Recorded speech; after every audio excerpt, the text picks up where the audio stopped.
ठीक है। Hello everyone, welcome on teachers exam YouTube channel. और मैं डॉक्टर मुकेश कुमार। हमने केवीएस एग्ज़ाम के लिए सीडीपी कोर्स जो है शुरू किया है, और आज इसका ये 5वां लेक्चर है। लास्ट 4 लेक्चर आपको टीचर्स एग्जाम यूट्यूब चैनल पर मिल जाएंगे, वहाँ से आप इसको चेकआउट कर सकते हो, पढ़ सकते हो। और हमने एक टॉपिक शुरू किया था, अंडरस्टैंडिंग टीचिंग लर्निंग, जो पीआरटी, टीजीटी और पीजीटी में 15 क्वेश्चन आपके पास आते हैं, अंडरस्टैंडिंग टीचिंग लर्निंग। और उसमें कुछ सब टॉपिक हैं, जैसे कि उसके अंदर रोल ऑफ टीचर, ठीक है, रोल ऑफ स्टूडेंट या फिर लर्नर कह लीजिए, टीचर स्टूडेंट के बीच में जो रिलेशनशिप। और कल हमने टॉपिक शुरू किया था चॉइस ऑफ टीचिंग मेथड्स। तो उसी टॉपिक वाइज चलते हुए, उसे उसके अंदर सीरीज के अंदर चलते हुए आज का हमारा टॉपिक भी यही रहेगा, चॉइस ऑफ टीचिंग मेथड्स। कल हमने प्लेवे मेथड्स किए थे, playway methods of learning and teaching. आज हम मेथड ऑफ टीचिंग करेंगे। तो वो कौन कौन से मेथड्स हैं और किस तरह की टीचिंग उसमें, मतलब एक ये कह लीजिए कि एक टीचर जब क्लास में टीच करता है तो उसको मेथड सिलेक्शन कैसे करना है, और वो कौन कौन से मेथड आपके पास बनते हैं। जैसे कि आप ये मान के चलें कि आप एक टीचर हैं, आप ये मान के चलें कि आप एक टीचर हैं, ठीक है। मैंने कल भी यही बताया था, आप एक टीचर हैं और आपके सामने कुछ स्टूडेंट्स बैठे हैं, ठीक है।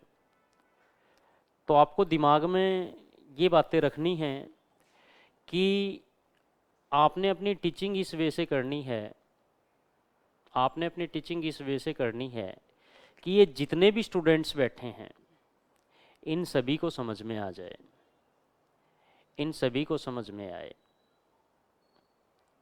मतलब मेरा कहने का ये है कि इस क्लास में जितने भी स्टूडेंट प्रेजेंट हैं, जितने भी स्टूडेंट क्लास के अंदर प्रेजेंट हैं, उन सभी स्टूडेंट्स को समझ में आ जाए, ठीक है। जितने भी प्रेजेंट हैं उन सभी को समझ में आ जाए। तो अब ये कंसेप्ट करने के लिए आपको क्या करना पड़ेगा, आपको जो ये इंडिविजुअल स्टूडेंट है, मतलब क्लास में बैठा प्रत्येक विद्यार्थी, जो ये इंडिविजुअल स्टूडेंट है, इस इंडिविजुअल स्टूडेंट को समझना पड़ेगा। क्या कुछ समझना पड़ेगा, आपको ये समझना पड़ेगा कि इस बच्चे का एम क्या है, इन बच्चों का एज ग्रुप क्या है, उसके अकॉर्डिंग इनके अंदर कुछ क्वालिटीज होंगी, इस एज के अकॉर्डिंग इनकी मेंटल डेवलपमेंट कितनी है, इस एज के अकॉर्डिंग इनकी आईक्यू डेवलपमेंट कितनी है, वो सारी चीज़ें आपको आनी चाहिए। आपको ये सब मालूम होना चाहिए कि how to read behaviour, how to read behaviour, किसी के व्यवहार का अध्ययन कैसे किया जाए। आपको ये भी मालूम होना चाहिए कि उन स्टूडेंट्स का मूल्यांकन कैसे करना है, उनका एनालिसिस कैसे करना है, या हम कैसे मान लें कि जो मैंने पढ़ाया है वो सामने वाले को समझ में आया है। तो मीन्स बीइंग ए टीचर आपको ये हर बात मालूम होनी चाहिए। बीइंग ए टीचर आप ये सब कुछ करने के कैपेबल होने चाहिए। और जब आप इन सब बातों को माइंड में लेके चलोगे तो शायद जो कुछ भी पढ़ाओगे वो हर चीज़ सामने वाले को समझ में आएगी। जो कुछ भी पढ़ाओगे वो हर चीज़ सामने वाले को समझ में आएगी। तो मीन्स कुछ इस टाइप का केस लेके चलेंगे। इंडिविजुअल स्टूडेंट्स को लेके चलना है, सभी को ध्यान में रखते हुए। ऐसा नहीं है कि सभी के लिए कॉमन एक ना, इंडिविजुअल बच्चे पे फोकस करना है कि ये बच्चा ये सीख पा रहा है, नहीं सीख पा रहा है, ये सीख पा रहा है, नहीं सीख पा रहा है, कौन सा सीख रहा है, कौन सा नहीं सीख रहा है। इंडिविजुअल को फोकस हमने करना है। तो मेथड्स जैसे मैं बात करूं, एक मेथड है जैसे इंटरपर्सनल, एक मेथड है इंटरपर्सनल मेथड, ठीक है। एक मेथड है इंट्रापर्सनल मेथड, इंट्रापर्सनल मेथड, ठीक है। इंटरपर्सनल और इंट्रापर्सनल। अब इंटरपर्सनल है आपके पास, ठीक, अंतर्वैयक्तिक विधि, ये है आपके पास अंतर्वैयक्तिक विधि, ये है आपके पास अंतरावैयक्तिक विधि।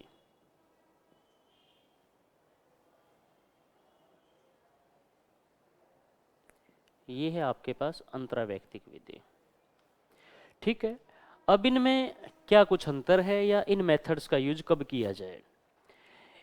ध्यान दें, मान लो आप किसी एक बच्चे का केस लेके बैठे हो, कोई एक स्टूडेंट है, किसी एक स्टूडेंट के बिहेवियर की स्टडी करनी है, किसी एक स्टूडेंट की पर्सनैलिटी की स्टडी करनी है।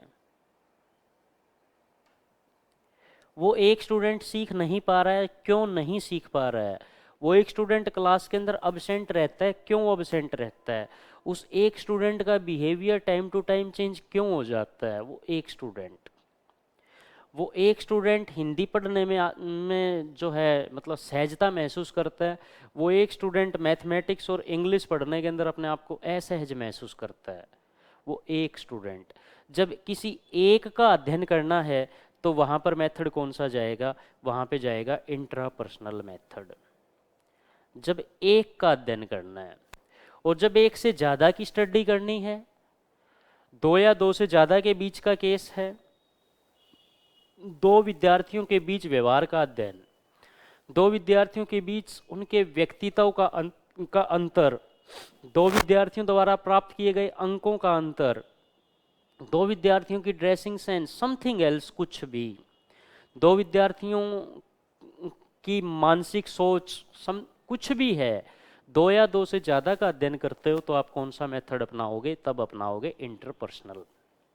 ध्यान दीजिए, अंतर्वैयक्तिक विधि का प्रयोग कब किया जाता है? जब अध्ययन दो या दो से ज़्यादा के बीच में हो। जब दो या दो से ज़्यादा के बीच का केस हो तो अंतर्वैयक्तिक विधि होगी। जब केवल एक का केस हो, केवल एक का केस हो, तो आपके पास अंतरावैयक्तिक विधि होगी। ठीक है, थर्ड केस है जी, तीसरी विधि है जैसे आगमन विधि। आगमन विधि। चौथी है आपके पास निगमन विधि। निगमन विधि। आगमन को बोल देते हैं इंडक्टिव,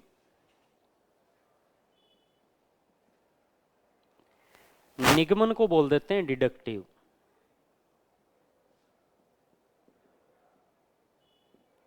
आगमन को इंडक्टिव बोल देते हैं, निगमन को डिडक्टिव बोल देते हैं। आगमन इंडक्टिव मेथड, निगमन डिडक्टिव मेथड। तो ये क्या होती है फ्रेंड्स? आगमन विधि होती है उदाहरण से नियम की ओर,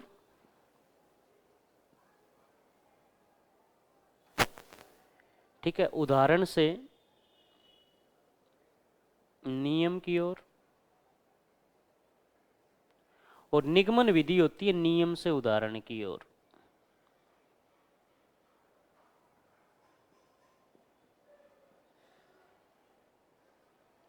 आगमन होती है उदाहरण से नियम, ठीक है, एग्जाम्पल टू रूल, और निगमन है आपके पास रूल टू एग्जाम्पल। इसका मतलब क्या है? मान लीजिए एक मैथमेटिक्स के सर हैं और वो एक सर्कल की सरकमफ्रेंस जो निकालना बच्चों को जो सिखा रहे हैं, मैथमेटिक्स के टीचर हैं, सर्कल की सरकमफ्रेंस निकालनी है बच्चों को, वो इस चीज़ के बारे में बता रहे हैं। तो सीधी सी बात है, फार्मूला अप्लाई करना पड़ेगा। कौन सा मेथड यूज करना पड़ेगा? निगमन विधि। एक ट्रायंगल है, उस ट्रायंगल की तीन भुजाएं दे रखी हैं, उस ट्रायंगल का एरिया निकालना है। ट्रायंगल की तीन भुजाएं दे रखी हैं और उसका एरिया निकालना है। कौन सा मेथड यूज होगा? निगमन विधि। आप सीडीपी के अंदर टीच कर रहे हो, आप बच्चे को बताते हो कि बेटा डिसलेलिया विकार क्या होता है, डिसलेक्सिया विकार क्या होता है, या इस प्रकार का विकार है, इसको हम ये बोल देंगे। एक बच्चे को दिखाया कि बेटा देखो इसमें इस तरह का विकार है, इस विकार का नाम ये है, ये बच्चा बोलने में सक्षम नहीं है, बोलने में सक्षम नहीं है तो डिसलेलिया होगा। ये बच्चा जब बेंच के ऊपर बैठ के कुछ पढ़ता है तो आराम से पढ़ पाता है, जब इस बच्चे को क्लास के अंदर खड़ा कर दिया जाता है तो इसके अंदर हेजिटेशन हो जाता है, तो इसके अंदर डिसलेक्सिया विकार होगा। ये बच्चा है, ये देखो, ये इसका खुद के ऊपर कॉन्फिडेंस नहीं है, ये उसके लिए डिसकॉन्फिडेंसिया विकार हो जाता है। देखो इस बच्चे को कैलकुलेशन प्रॉपर नहीं आती है, मतलब ये कैलकुलेट नहीं कर पा, मतलब क्या है कि आप क्या कर रहे हो, एग्जाम्पल उठा रहे हो। तो एग्जाम्पल के वे से आप करा रहे हो, पहले एग्जाम्पल, उसके बाद नियम पे जाते हो। तो आपके पास आगमन विधि है और आप नियम का यूज कर लेते हो, तो आपके पास निगमन विधि, पहले नियम फिर एग्जाम्पल। तो मैथमेटिक्स अगर पढ़ाते हो तो मैथमेटिक्स में कौन सी विधि का यूज किया जाता है, मैथमेटिक्स के अंदर निगमन विधि का यूज किया जाता है, डिडक्टिव मेथड का वहाँ पे यूज किया जाता है। इसके बाद नेक्स्ट हम ले लेते हैं जी पोएट्री मेथड। पोएट्री मेथड एक है आपके पास स्टोरी टेलिंग मेथड, पोएट्री, और एक आपके पास है story telling method. Poetry method मतलब क्या, कविता विधि। ये आपके पास है जी कविता विधि।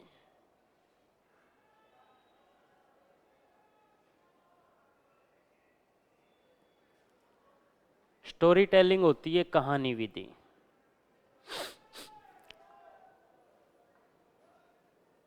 जब प्राइमरी के बच्चे को टीच किया जाता है तो कविता विधि का प्रयोग करना चाहिए। हिंदी इंग्लिश में जब आप लयबद्ध तरीके से पढ़ाते हो तो वहाँ पे कविता विधि का प्रयोग किया जाता है। प्राथमिक कक्षा के विद्यार्थी के लिए उसकी पाठ्य पुस्तक में कविताओं की संख्या ज़्यादा होनी चाहिए, उसकी पाठ्य पुस्तक में कविताओं की संख्या ज़्यादा होनी चाहिए। वो बच्चा लयबद्ध तरीके से पढ़ना चाहता है, क्योंकि बचपन की आदतें ऐसी हैं। जब वो एक छोटा बच्चा होता है, 2 4 5 महीने 6 महीने साल भर का बच्चा, उसको स्टोरी बाद में पढ़ाई जाती हैं, उसको सबसे पहले कविताएं याद कराई जाती हैं। मैंने कल भी बताया था, पहले भी कभी बताया होगा, ऊपर पंखा चलता है नीचे बेबी सोता है। तो इस टाइप की आप स्टोरीज नहीं बताते, आप उसको पोयम बताते हो। जब पोयम बताते हो तो उस बच्चे की, वो बच्चा हैबिचुअल हो जाता है किस चीज़ के लिए, पोयम सुनने के लिए। मतलब एक लय तरीके से उसको हर चीज़ कराई जाती है। स्कूलों में ऐसा देखा जाता है कि एक बच्चा क्लास के अंदर खड़ा हो जाए, क्योंकि अगर मैं प्राइमरी सेक्शन की बात कर रहा हूँ, और प्राइमरी के अंदर चीज़ को बोल बोल के याद कराया जाता है। प्राइमरी सेक्शन में किसी भी विषय वस्तु को बोल बोल के याद करवाया जाता है। प्राइमरी सेक्शन के अंदर रटने पर बल दिया जाता है। प्राइमरी सेक्शन के अंदर किस चीज़ पे बल देंगे, रटने पर जो बल दिया जाता है। तो जब इस टाइप का सीन है तो क्लास में एक बच्चा आगे आके खड़ा हो जाता है इसके पोडियम पे, और वो समथिंग एल्स, कुछ भी, 2 1 जा 2, 2 1 जा 2, 2 2 जा 4, तो वो इन चीज़ों को पढ़ता है। तो वो जब इनको बोलता है तो पूरी क्लास उसके साथ एक ऊंचे स्वर में बोलती है। एक छोटे बच्चे की आदत होती है कि जब एक टीचर क्लास में एंटर करता है तो शायद वो एक साउंड निकालते हैं सभी के सभी इकट्ठे होके, गुड मॉर्निंग सर, या क्लास स्टैंड वेलकम। इसको भी वो लय लय बना के बोलना पसंद करते हैं। तो प्राइमरी लेवल पर कौन सी विधि का प्रयोग सबसे ज़्यादा किया जाता है, प्राइमरी लेवल पर कविता विधि का प्रयोग सबसे ज़्यादा किया जाता है। उसके बाद जब 6ठी 7वीं 8वीं की बात आएगी तो वहाँ पर हम कविता विधि का यूज कम करेंगे और स्टोरी टेलिंग मेथड का यूज ज़्यादा करेंगे। कविता विधि का यूज हम वहाँ पे कम करेंगे और स्टोरी टेलिंग मेथड का यूज हम वहाँ पे ज़्यादा करेंगे, स्टोरी टेलिंग कहानी विधि का यूज। ठीक है। तो मतलब आप एक टीचर हैं, आपने क्लास में ये सिलेक्ट करना है कि आज जो मैंने टॉपिक पढ़ाना है, जो टीचिंग करनी है, उस टीचिंग के लिए कौन सा टीचिंग मेथड सुटेबल रहेगा, कौन सा टीचिंग मेथड सुटेबल रहेगा। इसलिए टीचिंग को क्या माना गया, टीचिंग इज एन आर्ट। शिक्षण क्या है, शिक्षण एक कला है। शिक्षण एक कला है। अगर ऑप्शन में कला ना हो तो ऑप्शन में विज्ञान होगा। शिक्षण एक कला है, अगर ऑप्शन में नहीं है तो शिक्षण एक विज्ञान है। Teaching is science, teaching is art, teaching is science. Her cheese systematically करानी है, ऐसा कुछ नहीं है कि गए और पढ़ा दिया ना, जो भी पढ़ाया वो सिस्टमेटिक होता है। ठीक है। तो एक मेथड हमने कौन सा यूज किया, इंटरपर्सनल। एक हमने कौन सा बताया, इंट्रापर्सनल। एक आपके पास आगमन विधि है, निगमन विधि है, ठीक है, ठीक, कविता विधि है, कहानी विधि है। तो ये सब कैसे यूज होनी है, किस टाइप से यूज होनी है, ये आप ध्यान रखेंगे। ठीक है। नेक्स्ट है जी आपके पास अंश विधि, मतलब पार्शियल मेथड। एक होती है जी पूर्ण विधि, मतलब कंप्लीट मेथड।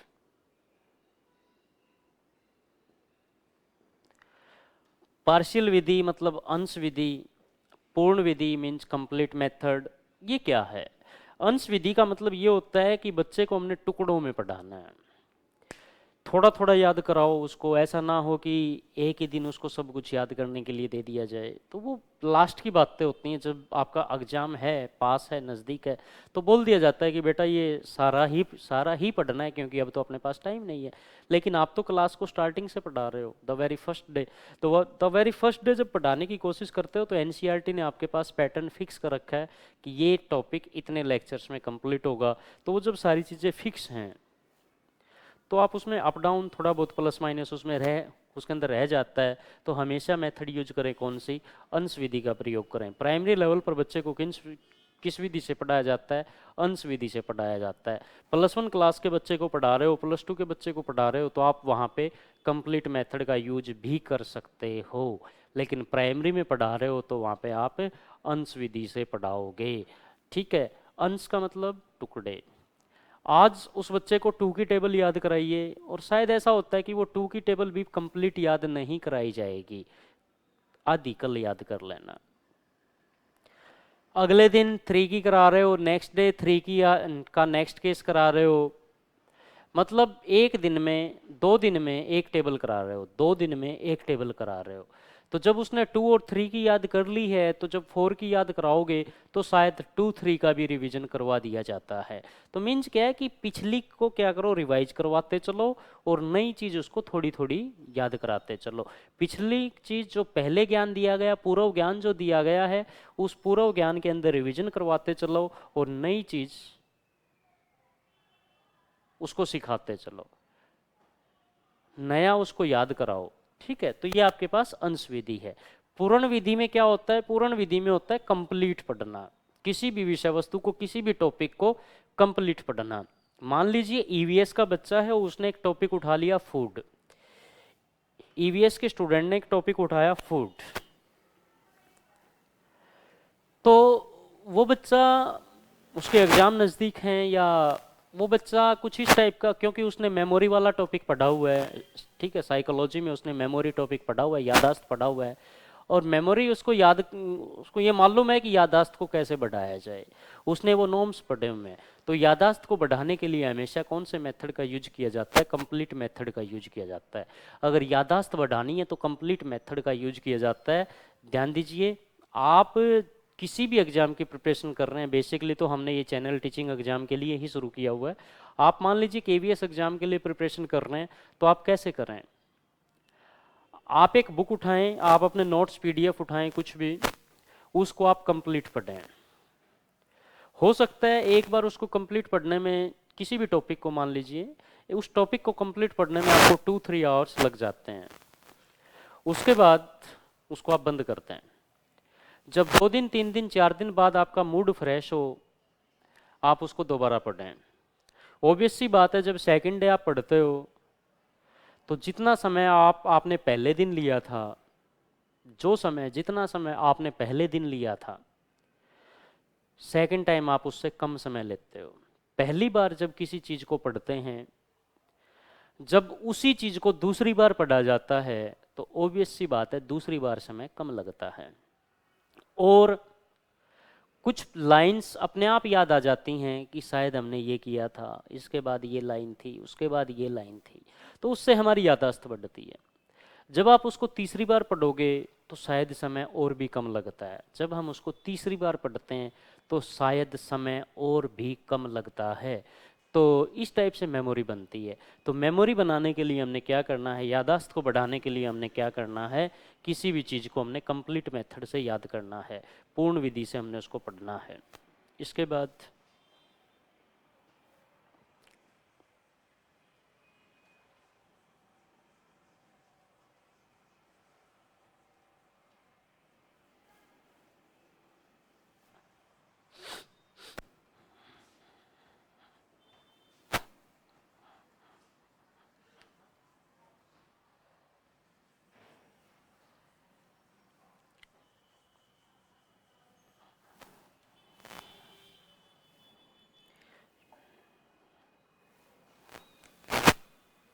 नेक्स्ट है जी, जैसे अवलोकन विधि,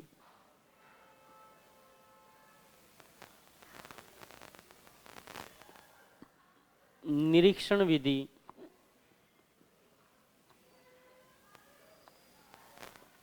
अंतःदर्शन विधि,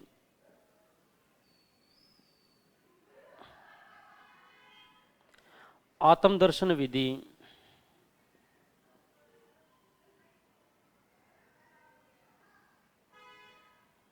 ठीक है। इस टाइप से अवलोकन या निरीक्षण को हम ऑब्जर्वेशन बोल देते हैं।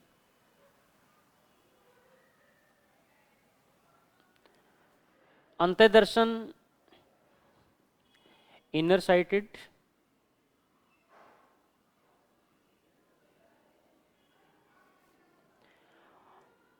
आत्मदर्शन भी आपके पास इनर साइटेड ही है। इनको हम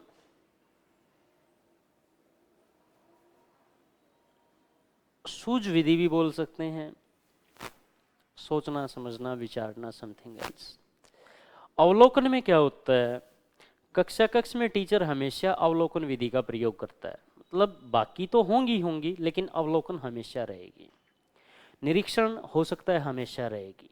अवलोकन का मीन्स क्या है कि जब आप क्लास टीचिंग करते हो तो आप सभी बच्चों की तरफ देखते हो, सभी की तरफ ये भी देखते हो कि कौन क्या कर रहा है, किसने क्या लिख लिया, किसने क्या नहीं लिखा, वो सारी चीज़ें आप देखते हो, ठीक है। तो जब आप ये सब कुछ देख रहे हो तो कौन सी विधि यूज कर रहे हो, अवलोकन विधि। लेकिन अगर आप उनकी गलतियों को भी उजागर कर रहे हो, किसने कौन कौन सी गलतियां की हैं उनको आप ठीक भी करा रहे हो, आपने कुछ बोला है मान लीजिए क्लास में, और आपने ये कहा था बेटा इसको नोट कर लीजिए, तो बच्चा इसको नोट कर रहा है, तो आप उसकी कॉपी में भी देख रहे हो वो क्या नोट कर रहा है। और ऐसा भी हो सकता है कि वो कुछ गलत नोट कर रहा हो, तो आप उसको बताते हो बेटा ऐसे नहीं ऐसे है।